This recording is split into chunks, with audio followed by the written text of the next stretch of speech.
కేసీఆర్ ముఖ్యమంత్రి ఉన్నప్పుడు రైతు భరోసా సంవత్సరానికి 2 పంటలకు టంక్షన్గా ఎకరానికి 5,000 రూపాయల చొప్పున 7,500 కోట్ల రూపాయలు డబ్బులు అకౌంట్లో పడుతుండే. ఈరోజు రేవంత్ రెడ్డి వచ్చిన తర్వాత 1 ఎకరానికి 1 విడత, 2 ఎకరాలకు 2 విడత, 3 ఎకరాలు 4 ఎకరాలు విడతలు అని చెప్పి ఆఖరికి మడతేసేటటువంటి కార్యక్రమం చేస్తున్నాడు. సో మొత్తానికి రేవంత్ రెడ్డి ఈరోజు సభ ముఖ్య ఉద్దేశం కేసీఆర్ని తిట్టాలి, గంతే. కేసీఆర్ని విమర్శలు చేయాలి, కేసీఆర్ని తిట్టాలి. కేసీఆర్ ఖచ్చితంగా కాంగ్రెస్ ప్రభుత్వాన్ని ఉద్దేశించి మాట్లాడతాడు కాబట్టి రేవంత్ రెడ్డి కేసీఆర్ని ఉద్దేశించి మాట్లాడతాడు, గంతే. కేసీఆర్ నన్ను ఇట్లా అంటున్నాడు, నేను కేసీఆర్ని ఇట్లా అంటా. మళ్ళీ డైవర్షన్ పాలిటిక్స్ కూడా కరెక్ట్ కేసీఆర్ మాట్లాడుతున్న సమయంలోనే రేవంత్ రెడ్డి మాట్లాడుతున్నాడు. కారణం ఏంది? కేసీఆర్ సభను డైవర్ట్ చేయడానికే కదా, డైవర్షన్ పాలిటిక్సే కదా. ఎక్కడ జనాలు కేసీఆర్ చెప్పినటువంటి మాటలు వింటరేమో, కేసీఆర్ చెప్పిందంతా జనాలు అర్థం చేసుకొని కాంగ్రెస్ పైన మరలబడతారేమో, తిరుగుబాటు చేస్తారేమో అని చెప్పి రేవంత్ రెడ్డి ఇంకో సభ పెడుతున్నాడు. అంటే ఇప్పుడు జనాలు రేవంత్ రెడ్డి వైపు కూడా చూడాలన్నట్టు, కేసీఆర్ వైపు చూడాలి, రేవంత్ రెడ్డి వైపు చూడాలి. కానీ రేవంత్ రెడ్డి ఏంది, మొత్తం కేసీఆర్ వల్లనే కాళేశ్వరం కూలిపోయిందని చెప్తాడు.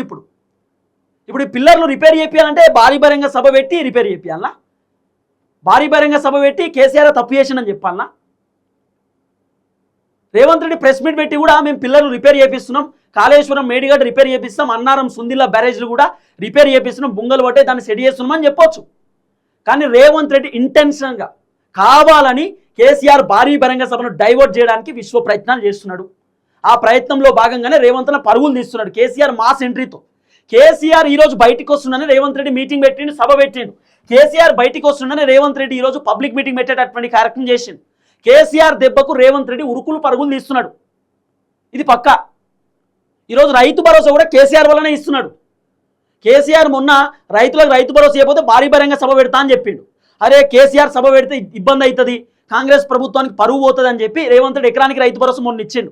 ఈరోజు కేసీఆర్ సభ పెడుతున్నాడు కదా, సభలో ఖచ్చితంగా రైతులను ఉద్దేశించి కేసీఆర్ మాట్లాడతాడు, రైతు భరోసా ఉద్దేశించి మాట్లాడతాడు. కాబట్టి ఇంకొక ఎకరానికి రైతు భరోసా ఇద్దామనే ఆలోచనతో రేవంత్ రెడ్డి ఇస్తున్నాడు. ఇక కేసీఆర్ మాట్లాడినా కూడా రేవంత్ రెడ్డి ఏమంటాడు, మేము రైతు భరోసా ఇచ్చేసినాం, నువ్వేంది మాట్లాడేది, మేము రైతు భరోసా జనాలకు ఇస్తున్నామని రేవంత్ రెడ్డి కేసీఆర్ని అంటాడు. ఇదో పెద్ద డ్రామా లెక్క కొడుతున్నది. మొత్తానికి ఈరోజు కేసీఆర్ భారీ బహిరంగ సభ జగిత్యాలో, మరోవైపు జయశంకర్ భూపాలపల్లి జిల్లా కాటారం మండలంలో రేవంత్ రెడ్డికి సంబంధించిన భారీ బహిరంగ సభ. కేసీఆర్ సభను జనాలు ఎక్కువ చూస్తారా, రేవంత్ రెడ్డి సభను జనాలు ఎక్కువ చూస్తారా? కేసీఆర్ రేవంత్ రెడ్డిని ఉద్దేశించి మాట్లాడా? మాక్సిమం కేసీఆర్ రేవంత్ రెడ్డిని ఉద్దేశించి మాట్లాడి రేవంత్ రెడ్డిని పెద్దోడిని చేయడమే. కానీ ఒకవేళ కేసీఆర్ రేవంత్ రెడ్డి పేరు తీసి రేవంత్ రెడ్డి గురించి మాట్లాడితే రేవంత్ రెడ్డి ఫుల్ హ్యాపీగా ఫీల్ అవుతాడు, చాలా హ్యాపీగా. ఎందుకంటే అసలు కేసీఆర్ ఎక్కడ కూడా రేవంత్ రెడ్డి పేరు తీస్తలేడు.